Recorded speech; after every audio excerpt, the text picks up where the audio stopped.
예, 안녕하십니까. 도프 안철현입니다. 오늘 찾아봐야 하는 내용은 지금 많은 분들이 이제 양파, 마늘 때문에 전화를 좀 많이 주셨는데요. 요 시기에 무엇을 처리해야지 되느냐 이렇게 문의를 많이 주셨어요. 그래서 거기에 관련돼서 잠깐 말씀을 좀 드려보려고 합니다. 양파, 마늘은 보통 10월에서 11월에 저희가 심고 나서 지금 월동을 지나잖아요. 월동 지나고 나서 지금 시기에 영양분이 굉장히 많이 필요로 합니다. 왜 필요로 하냐면 그 기간에 이제 기후에 따라서 비가 많이 오던가 눈이 많이 오게 되면 기존에 저희가 있었던 밑비료로 들어갔던 것들이 이제 많이 용탈되는 부분들이 있거든요. 그래서 이제 온도가 따뜻해지는 시기, 지금 이제 제 생육기 시기인데 요 2월부터 또 많은 양분들이 필요합니다. 그러면 이 마늘 양파 재배할 때 요 2월에 제 생육기 시기에 어떤 것들이 필요하냐 이런 것 좀 말씀드리려고 합니다. 양파, 마늘 같은 경우는 우리가 제 생육기 시기에 보면 많은 양분을 필요로 하는데 그 많은 양분을 필요로 하는 것들이 특히 있습니다. 그게 뭐냐면 바로 질소, 칼륨, 칼슘은 굉장히 많이 필요로 해요. 하지만 지금까지 많은 농민들은 관행적으로 질소하고 칼륨을 많이 처리를 하시게 되거든요. 하지만 요 재생육기 시기에는 칼슘도 굉장히 많이 필요로 합니다.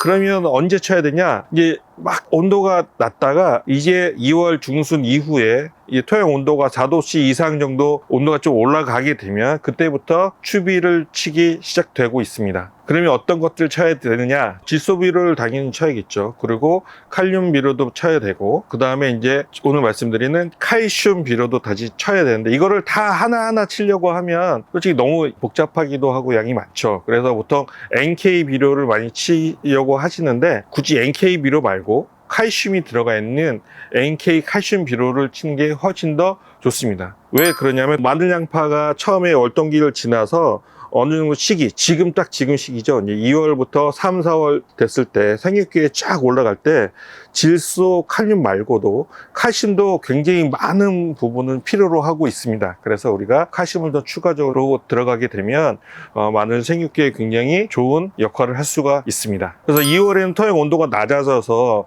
흡수도가 좀 떨어질 수 있습니다. 그래서 질소 비료를 줄 때 요소보다는 암모니아태보다는 이제 질산태를 주는 것이 훨씬 흡수가 좀 빠르게 되죠. 특히나 질산태 질소를 주게 되면 24시간 안에 빠른 흡수가 나타날 수 있기 때문에 우리가 부족한 영양분을 굉장히 빨리 채울 수가 있습니다. 요소나 아모니아태 질소를 넣게 되면 후기에는 질소 과잉이 일어날 수가 있거든요. 그런 질소 과잉이 일어나게 되면 저장성도 떨어지고, 그 다음에 벌 마늘이라고 하죠. 이렇게 껍질이 벗겨지고 질소가 많게 되면 다시 생육이 일어나기 때문에 우리 저장성도 떨어지고 벌마늘 생산이 있기 때문에 이럴 때는 요소태 질소보다는 질산태 질소가 들어가 있는 비료를 주는 것이 훨씬 더 이득이라고 말씀드릴 수가 있습니다.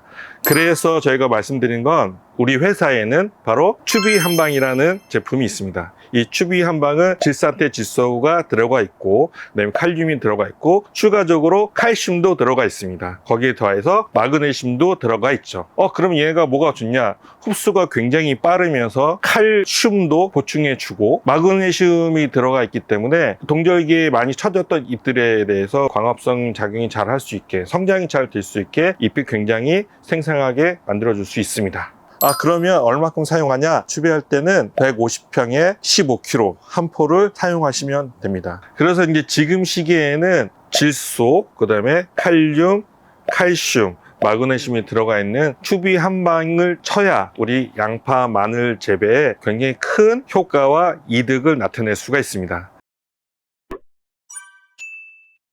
추가적으로 얘기할 게 있습니다. 지금 방금 이제 1차 추비 또는 2차 추비, 3차 추비 이런 추비에 관련해서 말씀드렸잖아요. 3차 때까지도 그런 일이 있을 것 같아요. 2월 달에 1차 추비하고 나서 이제 부직포를 벗겨서 우리가 1차 추비를 하거나 할 때 이제 추비를 하고 나서 벗기게 되는데, 그러다 보면 갑자기 급격하게 온도가 좀 떨어져서 우리가 냉해를 입을 수가 있습니다. 양파, 마늘이 2월 달에 밑거름 가지고 쭉 영양분을 섭취해서 잘 자라다가 요때쯤에 양분이 많이 떨어지게 되거든요. 요 양분 떨어질 요 시기에는 세력이 굉장히 약하기 때문에 저온에 의해서 냉해 피해를 좀 입을 수가 있습니다. 이럴 때는 양분을 우리가 추가적으로 처리를 해서 잘 성장시켜야겠지만, 그래도 냉해가 올 수 있는 그 피해를 저희가 조금 입을 수가 있거든요. 그럴 때는 아미노산과 해조 추출물을 처리하게 되면 그 냉해에 입는 것을 좀 방지한다든가 혹시나 냉해를 좀 입었어도 보완할 수 있는 작용을 할 수 있습니다. 특히나 해조 추출물 같은 경우는 천연 식물 호르몬제도 많이 들어가 있고 비타민제도 많이 들어가 있고요. 아미노산제 같은 경우는 아미노산제 안에